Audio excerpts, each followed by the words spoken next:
Mambo vipi mwanamichezo, wakati mwingine tena mzuri kabisa tunakutana katika chaneli yako pendwa kabisa ya Star Media, tukiweza kujuzana yale yote makubwa ambayo yanaendelea kwa sasa ndani ya kikosi cha klabu ya soka. Si wengine bali unazungumzia hawa ni klabu ya Simba Sport Club, kwa kile ambacho leo hii kimeweza kutangazwa kuhusiana na yale ambayo hapo nazungumzia Simba wanaendelea kuweza kuyafanya. Ni moja kati ya taarifa kubwa, pengine inaweza ikawa ni taarifa njema kwa mashabiki wa klabu ya Simba. Kwa mara nyingine tena Mwamba ameweza kurudi kwenye kikosi chao. Sasa sijajua ameweza kurudi kutokana na mafanikio ambayo yameonekana kwa kipindi hiki, ama ilikuwa ni mpango wa Simba kuweza kumrudisha nyota huyu kwenye kikosi chake. Taarifa kamili niko nayo hapa ambayo nimekusogezea kuhusiana na sajili hiyo kubwa ambayo leo hii klabu ya Simba wameitangaza kwa kile ambacho kinachoendelea. Ila kabla tujaendelea, nikukumbusha kwamba kama ni mara yako ya kwanza kabisa unatembelea katika chaneli ya Star Media, jua kwamba umepitwa na taarifa nyingi. Sasa ili usiendelee kupitwa na taarifa zetu, cha kufanya ni kitu rahisi kabisa. Kwenye simu yako ni kubonyeza tu neno jekundu liloandikwa hapo no subscribe, na kisha ukabonyeza alama ya kengele iliyoko hapo chini pembeni. Kufanya hivyo kutakuwezesha wewe kupata taarifa zetu popote pale unapokuwepo, pasipo kuweza kuhangaika huku na kule kwenye kutafuta taarifa. Taarifa zinakuwa zinakufikia moja kwa moja kwenye simu yako. Karibu tuzungumze kuhusiana na hili jema ambalo klabu ya Simba limeweza kulitangaza kuhusiana na mwamba huyu.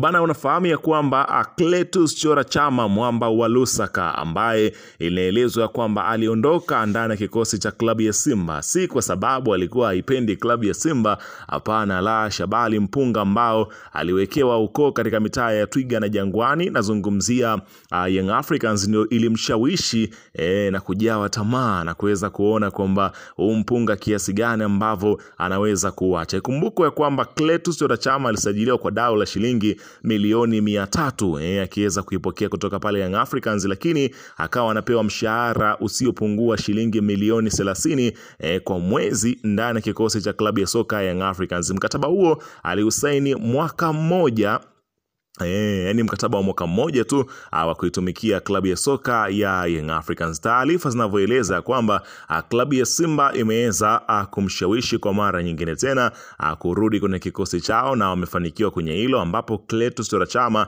amegoma kuongeza mkataba ndani ya kikosi cha klabu ya Young Africans, na taarifa ambayo iliyopo kwa sasa ni ameweza kudondoka kule Dubai, ambako anapatikana tajiri, rais wa heshima wa klabu ya soka ya Simba Sport Club, nazungumzia tajiri Mo Dewji, na kuweza kufanya mazungumzo mazito juu ya kuweza kumpatia mkataba mwingine tena wa kuweza kuitumikia klabu ya Simba. Ikumbukwe kwamba klabu ya Simba imekuwa na mapungufu, ijapokuwa inafanya vizuri, lakini wao wanaona kama ina mapungufu katika eneo la namba 10, ambapo ndio wanaona kwamba kuna changamoto. Hivyo Clatous Chora Chama anarudi katika namba yake mara baada ya Jean Charles Ahoua kutoendana na kile ambacho mwalimu kocha Fadlu Davis amekuwa hakikihitaji kwenye kikosi chao. Kwa hiyo taarifa ni kwamba Clatous Chora Chama ni mnyama kwa mara nyingine tena kwa kile ambacho Simba Sport Club wao walikieleza. Ikumbukwe kwamba Clatous Chora Chama mwenyewe pia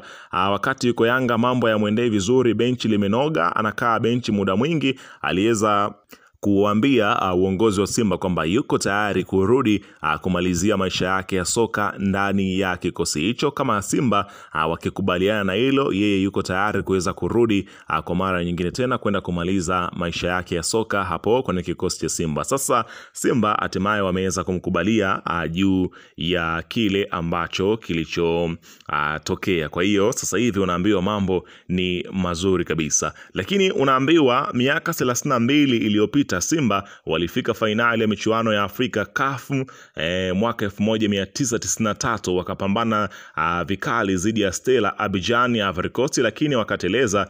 Kilio hicho akikuwahi kufutika, kiligeuka kuwa deni lilodumu zaidi ya kizazi hadi kizazi. Mwaka 2025 Simba wameandika sura mpya kufuzu tena fainali ya CAF Confederation Cup, na sasa wamepewa nafasi ya kulipa deni hilo la kihistoria. Safari hii sio tu tu kwa ajili yao bali kwa vizazi vyote vilivyoamini katika ndoto hiyo kwa miongo mitatu. Katika kila pambano Simba wamejiandaa njia ya ushindi kwa ujasiri na bidii isiyo na kifani. Sio tu kwamba wamekimbia mbali na vikwazo vya kila aina bali wamejionyesha kuwa na damu ya mabingwa. Ukiingia fainali ya kombe la shirikisho CAF Confederation mwaka 2025 ni ushahidi wa wazi kuwa wana nafasi ya kubeba taji la Afrika. Ukiwa kwenye nafasi ya aina hii unatazama kama bingwa mtarajiwa. Lakini je, wameshafanya kile kinachohitajika ili kuwa mabingwa hata kabla ya fainali? Unaona bana, Simba ilianza safari yake katika kundi A maarufu kama kundi la kifo, pamoja na timu kubwa